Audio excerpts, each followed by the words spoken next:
Hello and welcome to SOL Reporter, one stop solution for SOL students। DU ने मार्च अप्रैल 2022 में होने वाले open book examination के लिए OBE की गाइडलाइंस रिलीज कर दी हैं और ये गाइडलाइंस के अंदर जो भी इंपॉर्टेंट पॉइंट्स है वो सारे पॉइंट्स इस वीडियो में आपको सरल आसान भाषा में डिटेल में समझाने वाला हूँ। ये गाइडलाइंस आपको मिलेगी कहाँ पे? तो आपको आ जाना है DU की एग्जामिनेशन विंग की वेबसाइट पे जो है exam.du.ac.in और यहाँ पे आप नोटिफिकेशन के सेक्शन में आएंगे या फिर एग्जामिनेशन नोटिफिकेशन के सेक्शन में आएंगे तो ये सारी गाइडलाइंस आपको मिल जाएगी। ये पहली गाइडलाइन जो यहाँ पे आपको दिख रही है ये गाइडलाइन जो है यूजी स्टूडेंट्स के लिए यानी जितने भी अंडर ग्रेजुएट कोर्सेज में स्टूडेंट्स हैं उनके लिए है। जो है सेकंड गाइडलाइन है ये PWBD स्टूडेंट्स के लिए है और ये जो थर्ड गाइडलाइन है ये PG स्टूडेंट्स के लिए है। तो अगर आप पीजी कोर्स में एडमिटेड है तो आपको ये थर्ड वाली गाइडलाइन में डाउनलोड करनी है और अगर आप यूजी कोर्स में हैं तो आपको ये फर्स्ट वाली गाइडलाइंस यहाँ पे डाउनलोड करनी है। यहाँ पे मैं यूजी कोर्स की जो गाइडलाइंस है वो आपको सरल आसान भाषा में समझाने वाला हूँ कि हर एक पॉइंट में क्या क्या चीज़ें यहाँ पे मेंशन की हुई है। सबसे पहले आप यहाँ पे देख सकते हैं ये गाइडलाइन जो है 10 मार्च 2022 को यहाँ पे रिलीज की गई है और इसके अंदर साफ साफ यहाँ पे मेंशन किया हुआ है किन स्टूडेंट्स के लिए गाइडलाइंस है। सबसे पहली बात ये गाइडलाइंस उन सभी स्टूडेंट्स के लिए जिनके एग्जाम मार्च अप्रैल 2022 में होने हैं। अब ये कौन कौन से स्टूडेंट्स हैं? रेगुलर और एसओएल के फर्स्ट सेमेस्टर के स्टूडेंट्स यानी जिन्होंने 2021 में एडमिशन लिया है। इसके अलावा एनसीवेब के फर्स्ट थर्ड और फिफ्थ सेमेस्टर के स्टूडेंट्स। इसी के साथ साथ रेगुलर और एसओएल के थर्ड और फिफ्थ सेमेस्टर के स्टूडेंट्स। इसके अलावा रेगुलर में कुछ ऐसे भी कोर्स है जो 4 साल के हैं तो उसमें जो 7th सेमेस्टर के स्टूडेंट्स हैं उन सभी के जो सेकंड फेज के एग्जाम होने हैं उन सभी स्टूडेंट्स के लिए गाइडलाइंस रिलीज की गई है। दोबारा से मैं क्लियर कर दूं, रेगुलर और एसओएल के फर्स्ट सेमेस्टर के स्टूडेंट्स जिन्होंने 2021 में एडमिशन लिया है, एनसीएफ के फर्स्ट थर्ड और फिफ्थ सेमेस्टर के स्टूडेंट्स और रेगुलर के थर्ड और फिफ्थ सेमेस्टर के स्टूडेंट्स जिनको सेकंड फेज के एग्जाम देने हैं, इन सभी स्टूडेंट्स के लिए गाइडलाइंस रिलीज की गई हैं। अब इसमें आप देखेंगे सेकंड पॉइंट में यहाँ पे क्या मेंशन किया हुआ है, इसमें मेंशन किया हुआ है कि किन किन स्टूडेंट्स को एग्जाम देने हैं वो मैंने यहाँ पे क्लियर कर दिया और उनके लिए ये बताया हुआ कि आप सभी के एग्जाम जो है 21 मार्च से स्टार्ट होंगे और इसके लिए जो डेट शीट है वो ऑलरेडी वेबसाइट पे अपलोड कर दी गई है। वेबसाइट से जाके आप अपनी डेट शीट डाउनलोड कर सकते हैं। इसके अलावा थर्ड पॉइंट पे यहाँ पे मेंशन किया हुआ है कि जो एनसीवेब के स्टूडेंट्स हैं उसमें अगर कोई ऐसा स्टूडेंट है जो एक्स स्टूडेंट है या जिसको ईआर का कोई सब्जेक्ट देना है तो वो भी अपने डेट शीट के अकॉर्डिंग उन सब्जेक्ट्स के एग्जाम भी दे सकते हैं। इसके अलावा आप नीचे आएंगे तो फोर्थ पॉइंट में यहाँ पे मेंशन किया हुआ है कि जितने भी स्टूडेंट्स ये एग्जाम को देना चाहते हैं उनको अपना एग्जामिनेशन फॉर्म फिल करना कंपलसरी है। अब यहाँ पे बहुत से स्टूडेंट्स को कंफ्यूजन होगी तो मैं यहाँ पे क्लियर कर दूं, जो रेगुलर और एनसीवेब के स्टूडेंट है उनके लिए अलग से एक एग्जामिनेशन फॉर्म होता है और वो उनको फिल करना होता है, लेकिन जो एसओएल के स्टूडेंट है उनका अलग से कोई भी एग्जामिनेशन फॉर्म फिल नहीं करना होता। अगर आप फर्स्ट सेमेस्टर का एग्जाम दे रहे हैं तो आपने जब अपनी एडमिशन करवाया था तो उस समय आपसे फर्स्ट और सेकंड सेमेस्टर के एग्जाम फीस ले ली जाती है, तो आपको अभी कोई भी अलग से एग्जामिनेशन फॉर्म फिल करने की जरूरत नहीं है। जो सेकंड फेज के एग्जाम दे रहे हैं थर्ड या फिफ्थ सेमेस्टर के उनको बस अपनी फी पे करने की जरूरत होती है, तो वो फॉर्म आपने फिल कर दिया, अपनी फी पे कर दी है, तो अलग से आपको एग्जामिनेशन फॉर्म फिल करने की आवश्यकता नहीं है।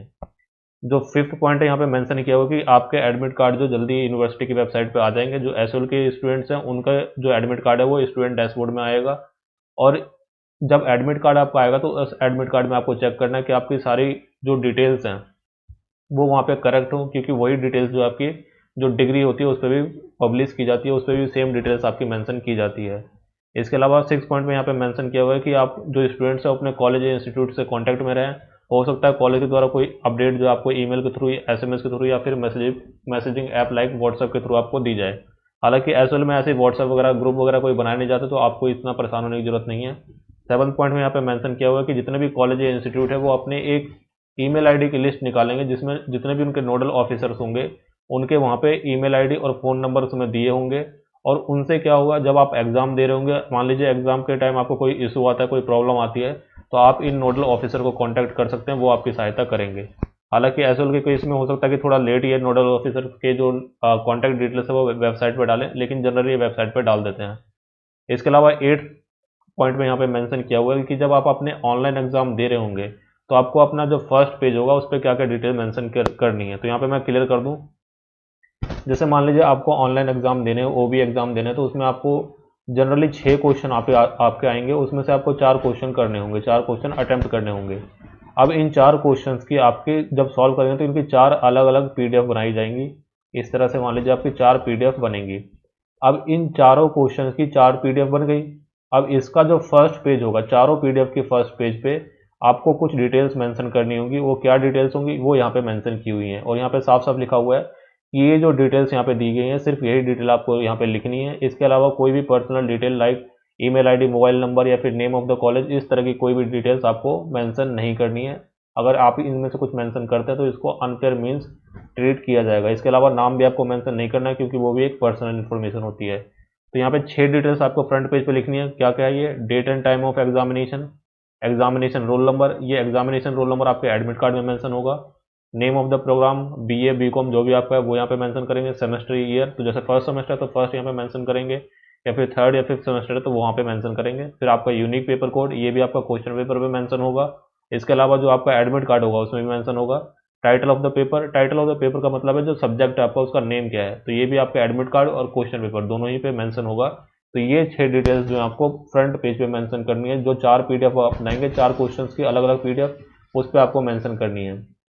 इसके अलावा मान लीजिए पहला क्वेश्चन जो है आपका 7 पेज में आता है, तो उसमें आपको पेज पे नंबरिंग भी करनी है 1 से लेकर 7 तक। जो फर्स्ट पेज होगा उसका पेज नंबर 1 डालेंगे, उसी तरह से आखिरी पेज पे आप मान लीजिए 7 पेज में क्वेश्चन आपका आंसर आता है या 5 पेज में आता है, तो 1 से लेकर 5 या 1 से लेकर 7 तक आप वहाँ पे नंबरिंग डालेंगे। जब सेकंड क्वेश्चन आप कर रहे होंगे तो उसमें दोबारा से पेज नंबर जो है 1 से ही स्टार्ट होगा, 1 से 5 6 जितना भी जाएगा, तो 1 से ही पेज नंबर आपको स्टार्ट करना है हर पीडीएफ के केस में। इसके अलावा फ्रंट पेज पर तो ये 6 डिटेल्स होगी। जो आपकी सब्सिक्वेंट पेज होगी, यानी फ्रंट पेज के अलावा जो बाकी की सीट्स होंगी उस पर क्या डिटेल्स मेंशन करनी है, तो उस पर आपको 2 डिटेल मेंशन कर देनी है। एक तो आपका यूनिक पेपर कोड और दूसरा आपका examination roll number. Unique paper code और एग्जामिनेशन रोल नंबर ये आपको हर पेज पे मेंशन कर देना है। ये बात क्लियर होगी। इसके अलावा फ्रंट पेज पे और भी जो बाकी डिटेल्स होंगे उसके लिए मैं अलग से वीडियो बना दूंगा। बहुत से स्टूडेंट्स की ये क्वेरी है कि पेज कौन सा यूज़ कर सकते हैं हम, तो A4 साइज़ का आप कोई भी पेज यूज़ कर सकते हैं। रूल्ड हो तो भी चलेगा, प्लेन एक साइड रूल, सभी सीट्स यहाँ पे चल सकती हैं, कोई यहाँ पे इशू नहीं है। बस आपकी सीट्स का कलर जो है वो वाइट होना चाहिए। इसके अलावा पेन जो है आप ब्लू या ब्लैक इनमें से कोई सा भी पेन यूज़ कर सकते हैं। नीचे आपका मेंशन किया हुआ है ड्यूरेशन क्या होगी, तो आपका एग्जाम जो है टोटल 4 घंटे का होगा। अब इस 4 घंटे में से 3 घंटे आपको दिए जाएंगे आंसर्स को लिखने के लिए, और 1 घंटा आपको दिया जाएगा आंसर्स को स्कैन करके पीडीएफ की फॉर्मेट में उसको कन्वर्ट करके उसको अपलोड करने के लिए। अब इसका मतलब ये नहीं कि आपको आंसर 3 ही घंटे में करना है और 1 घंटा आपका अपलोड करने के लिए। आपको टोटल 4 घंटे मिल रहे हैं, इसमें से आप चाहे 3.5 घंटे में आंसर लिखें या 3.25 घंटे में आंसर लिखें, बेसिकली 4 घंटे के अंदर ही आपको सारा काम करना है। और यही जो पीडब्ल्यूडी के स्टूडेंट्स होंगे उसको 6 घंटे यहाँ पे मिलेंगे। इसके नीचे यहाँ पे एक इंपॉर्टेंट पॉइंट लिखा हुआ है, और ये पॉइंट आपको ध्यान से समझना है। इसमें क्या बोला गया है, क्योंकि ये एग्ज़ाम ऑनलाइन हो रहे हैं तो ये हो सकता है कि आपके इंटरनेट कनेक्शन की वजह से आप जो है कोई टेक्निकल ग्लिच आ जाए या फिर वेबसाइट में कोई एरर आ जाए, तो उस केस में हो सकता है कि आप 4 घंटे के अंदर अपनी आंसर शीट्स को अपलोड ना कर पाए वेबसाइट के ऊपर। अब इस केस में क्या होगा, आपको 60 मिनट एक्स्ट्रा दिए जाएंगे, यानी जो वेबसाइट है, जो पोर्टल होगा आपका ओबी का, जैसे मान लीजिए आपका जितने भी टाइम पे एग्ज़ाम स्टार्ट हो रहा है, 4 घंटे खत्म होने के बाद 1 घंटा पोर्टल जो है एक्स्ट्रा ओपन रहेगा 60 मिनट तक। ठीक है, अब इस 60 मिनट का आप यूज़ कर सकते हैं, लेकिन अगर आप इस 1 घंटे एक्स्ट्रा का यूज़ करेंगे, यानी 4 घंटे के अलावा अगर आप 5वें घंटे का यूज़ करेंगे, तो उस केस में आपको बताना होगा कि ये 5वां घंटा आप क्यों यूज़ कर रहे हैं, और इसके लिए आपको कोई डॉक्यूमेंट्री एविडेंस भी वहाँ पे अटैच करना होगा। यहाँ पे साफ साफ लिखा हुआ है online portal with the documentary evidence. अब ये डॉक्यूमेंट्री एविडेंस क्या है, मान लीजिए आपके पोर्टल में कोई एरर आ रहा है या वेबसाइट में कोई एरर है, तो उसका आप स्क्रीनशॉट ले लें और उसको वहाँ पे अटैच कर सकते हैं। अगर किसी केस में मान लीजिए 1 घंटा एक्स्ट्रा आपको दिया गया, उसमें भी आप अपलोड नहीं कर पाते हैं, तो उस केस में क्या होगा, आपको ईमेल की लिस्ट दी जाएगी, यानी जो नोडल ऑफिसर्स होंगे उसमें कॉलेज के डिपार्टमेंट वाइज ईमेल की लिस्ट वहाँ पे दी जाएगी। उस ईमेल आईडी पे आप मेल कर सकते हैं 30 मिनट के अंदर अंदर, यानी जैसे ये 60 मिनट ओवर हुए उसके 30 मिनट के अंदर आप उस ईमेल आईडी पे मेल कर सकते हैं, यानी maximum time limit for email submission is 30 minute. ठीक है, तो ये बात क्लियर हो गई। दोबारा से मैं क्लियर कर दूँ, 4 घंटे आपको दिए जा रहे हैं एग्जाम के लिए। इस 4 घंटे में ही आपको अपना एग्जाम सबमिट करना है। अगर किसी टेक्निकल ग्लिच या फिर पुअर कनेक्टिविटी किसी कारणवश आप इस 4 घंटे में अपना एग्जाम सबमिट नहीं कर पाते हैं, तो पोर्टल जो है वो 5वें घंटे में भी खुला रहता है, तो उस एक एक्स्ट्रा घंटे का आप यूज़ कर सकते हैं, लेकिन उसमें आपको अपना डॉक्यूमेंट्री एविडेंस वहाँ पे लगाना होगा। इस एक एक्स्ट्रा घंटे में आप सबमिट नहीं कर पाते तो उसके बाद 30 मिनट के अंदर आप अपनी जो आंसर शीट्स है उसको ईमेल के द्वारा सबमिट कर सकते हैं। उसमें भी आपको अपना डॉक्यूमेंट्री एविडेंस लगाना पड़ेगा। लेकिन एक चीज़ आपको ध्यान रखनी है, अगर आप 4 घंटे के बाद सबमिट कर रहे हैं तो आपके आंसर्स को रिव्यू कमेटी के पास भेजा जाएगा, और वो वहाँ पे चेक करेगी कि आपके आंसर को इवेल्युएट करना है या नहीं करना है, यानी आपके आंसर्स को चेक करना है या नहीं करना। और इसके अलावा जिन्होंने लेट सबमिट किया उनके रिजल्ट में भी रिजल्ट को डिक्लेयर होने में भी टाइम लगेगा, यानी उनका रिजल्ट जो है डिले होगा। तो ये बात आपको ध्यान में रखनी है। इसके अलावा यहाँ पे एक पॉइंट और मेंशन कर दिया कि जो सिस्टम है वो ऑटोमेटिकली टाइम को रिकॉर्ड करता है, तो अगर आप लेट सबमिट करेंगे तो ऑटोमेटिकली जो आपकी सीट्स है वो रिव्यू कमेटी के पास चली जाएगी। तो ये यहाँ पे आपको ध्यान रखना है।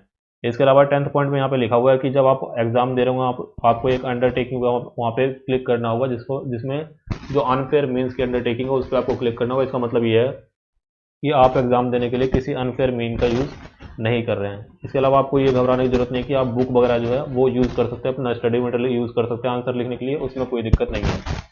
इसके अलावा 11th पॉइंट में लिखा हुआ है कि स्टूडेंट्स के पास चॉइस है, वो फिजिकल मोड या फिर रिमोट मोड में से कोई एक चूज़ कर सकते हैं। अभी इसका मतलब क्या है? फिजिकल मोड का मतलब है कि आपको कॉलेज में जाके पेपर देना है, फिजिकल सेंटर में जाके पेपर देना है, और रिमोट मोड का मतलब है आप घर बैठ के अपने आप कंप्यूटर से या मोबाइल फ़ोन से जैसे भी एग्ज़ाम दे सकते हैं। अब जो स्टूडेंट्स जो है रिमोट मोड चूज़ करेंगे, नहीं घर से एग्ज़ाम देंगे, अब मोस्टली 99% स्टूडेंट जो यही चूज़ करेंगे कि वो उनको ऑनलाइन एग्ज़ाम देना है। तो उनको ऑनलाइन एग्ज़ाम देने के लिए आप कहीं से भी दे सकते हैं, आप अपने घर से या कहीं भी अपनी कन्वीनियंस की प्लेस से दे सकते हैं, और उसके लिए आपको कोई एक ऐसा डिवाइस चाहिए होगा जिसमें इंटरनेट कनेक्शन आता हो, यानी इंटरनेट का उसमें कनेक्शन, जैसे लैपटॉप, डेस्कटॉप, मोबाइल फ़ोन कुछ भी हो सकता है। और इंटरनेट की ज़रूरत आपको सिर्फ 2 काम के लिए पड़ेगी, एक तो क्वेश्चन पेपर को डाउनलोड करने के लिए, और उसके बाद आंसर्स को लिख के ओन आंसर शीट्स को अपलोड करने के लिए। आंसर शीट आप अपलोड कैसे करेंगे? तो आपको पीडीएफ फॉर्मेट में अपलोड करनी है। हालांकि अगर आप पीडीएफ नहीं बना पाते, कुछ इशू आ जाता है, तो आप जेपीईजी फॉर्मेट में भी वहाँ पे अपलोड कर सकते हैं। इमेज फॉर्मेट जो होता है उसमें भी अपलोड कर सकते हैं। जो आपकी पीडीएफ होगी उसका साइज, मैक्सिमम साइज जो है 7 MB से ज़्यादा नहीं होना चाहिए। मान लीजिए आपने 4 क्वेश्चन करें तो एक जो पीडीएफ होगी उसका साइज जो है 7 MB से ज़्यादा नहीं हो सकता। जब आप अपने आंसर जो है वेबसाइट पे सबमिट कर देंगे तो आपको एक एक्नॉलेजमेंट आएगा, नहीं आपको एक ईमेल आएगा कि आपकी जो आंसर शीट है वो सबमिट हो गई है। बाकी जो फिजिकल मोड में स्टूडेंट्स एग्ज़ाम दे रहे हैं, अगर कोई स्टूडेंट दे रहा है तो उसको जो सारी फैसिलिटीज़ है जो एग्ज़ाम के लिए यूज़ में होती है, जैसे कंप्यूटर वगैरह, वो वहाँ पे प्रोवाइड किया जाएगा, और A4 साइज़ की सीट जो है वो आपको अपने घर से लेके जानी होंगी। ठीक है, तो ये बात आपको ध्यान रखनी है। इसके अलावा एक पॉइंट मैं यहाँ पे और क्लियर कर दूँ कि अगर कोई स्टूडेंट जो है फिजिकल मोड चूज़ करता है तो वो रिमोट मोड में अपने एग्ज़ाम दे सकता है। हालांकि ऐसे में हो सकता है कि आपको ये ऑप्शन दे ही ना, वो डायरेक्ट आपके सभी के ऑनलाइन एग्ज़ाम ही हो जाए। ठीक है, तो ये आपको ध्यान रखना है।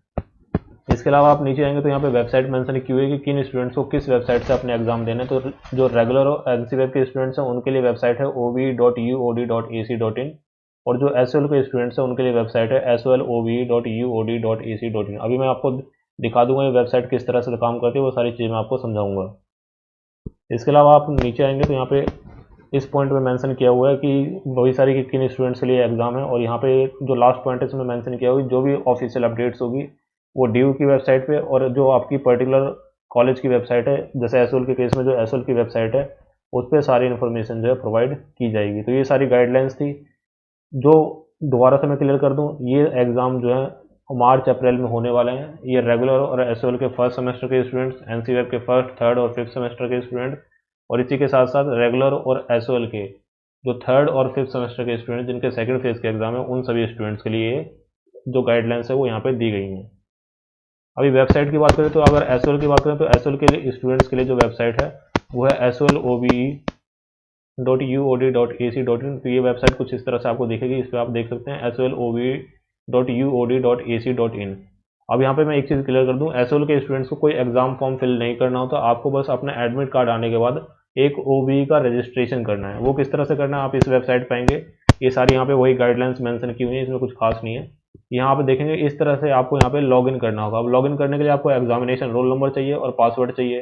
एग्जामिनेशन रोल नंबर आपके जो एडमिट कार्ड होगा उसमें लिखा होगा, पासवर्ड बनाने के लिए आपको रजिस्ट्रेशन करना होगा। तो ये जो न्यू रजिस्ट्रेशन यहाँ पे लिंक आपको दिख रहा है, यही है आपका ओबी रजिस्ट्रेशन। इस लिंक पे आप जाएंगे तो इस तरह से कुछ इंटरफेस आएगा। सबसे पहले आपको मोड सेलेक्ट करना है, सेमेस्टर यही है तो इसमें आप सेमेस्टर सेलेक्ट करेंगे। फिर आपको प्रोग्राम सेलेक्ट करना है, जैसे बीए प्रोग्राम है मान लीजिए। उसके बाद आपको जो नेम है जो आपके एडमिट कार्ड में मेंशन किया हुआ वो नेम लिखना है। फिर यहाँ पे आपका एग्जामिनेशन रोल नंबर लिखना है। फिर इस पर सबमिट करेंगे तो आप आगे फर्दर प्रोसेस करके आप अपना ओबी का रजिस्ट्रेशन कर पाएंगे। अभी ओबी का रजिस्ट्रेशन स्टार्ट नहीं हुआ है। जब आपका एडमिट कार्ड आ जाएंगे उसके अगले दिन से जनरली ओबी के रजिस्ट्रेशन स्टार्ट हो जाते हैं। एडमिट कार्ड कब तक आएंगे तो जनरली एग्जाम स्टार्ट होने के 3 से 4 दिन पहले आते हैं। तो आप मान के चले 17 या 18 मार्च तक आपके जो एडमिट कार्ड है वो रिलीज़ कर दिए जाएंगे। और उसके बाद मैं आपको कंप्लीट डेमो बना के दिखाऊंगा वीडियो का, किस तरह से आपको रजिस्ट्रेशन करना है, किस तरह से क्वेश्चन पेपर डाउनलोड करना है, किस तरह से आंसर शीट अपलोड करनी है। तो सारी वीडियो आपको डेमो के फॉर्मेट में इस चैनल पे आपको प्रोवाइड की जाएगी। तो उसके लिए आप चैनल को सब्सक्राइब कर सकते हैं। हालांकि जो दिसंबर में एग्जाम हुए हैं स्टूडेंट्स के, उनके लिए मैंने वीडियो बनाई हुई है, तो सेम प्रोसीजर है, चाहे तो आप उन वीडियोस को एक बार देखना चाहे तो देख सकते हैं। ये जो ओपन बुक एग्जाम प्लेलिस्ट है, आप प्लेलिस्ट के सेक्शन में जाएंगे चैनल पे तो ये प्लेलिस्ट आपको मिल जाएगी। इसके अलावा इस प्लेलिस्ट का लिंक जो है डिस्क्रिप्शन बॉक्स में मैं दे दूंगा। यहाँ पे आप देखेंगे तो ये वीडियो मैंने अपलोड की हुई है, how to register on OBE portal, OB registration. तो ये सारी वीडियोस जो आप देख सकते हैं। इसके अलावा फ्रंट सीट पे क्या क्या डिटेल्स लिखनी है वो सारी वीडियो मैंने बनाई हुई है। क्या क्या मिस्टेक्स करते हैं स्टूडेंट्स ओबी एग्जाम देने में, वो सारी वीडियोस मैंने यहाँ पे अपलोड की हुई है। तो इन वीडियोस को आप देख सकते हैं। दिसंबर में जो एग्जाम हुए थे उनके लिए वीडियो मैंने बनाई थी, तो सेम प्रोसीजर है, कोई प्रोसीजर में चेंज नहीं है। तो आप चाहें तो इन वीडियोस को देख सकते हैं। हालांकि जब अभी नया मार्च वाले एग्जाम के लिए सारी चीज़ें स्टार्ट होंगी तो उनके लिए भी अलग से वीडियो मैं बनाऊंगा, तो उसका आप वेट कर सकते हैं। जो भी आपके फ्रेंड्स हैं जो जिनके एग्जाम होने हैं मार्च में, उनके साथ इस वीडियो को आप शेयर कर सकते हैं। और कोई भी आपकी क्वेरी तो डेफिनेटली आप कमेंट सेक्शन में लिखें या फिर इंस्टाग्राम पे आप मुझे मैसेज कर सकते हैं। For the time being that's the end of the video. Thank you.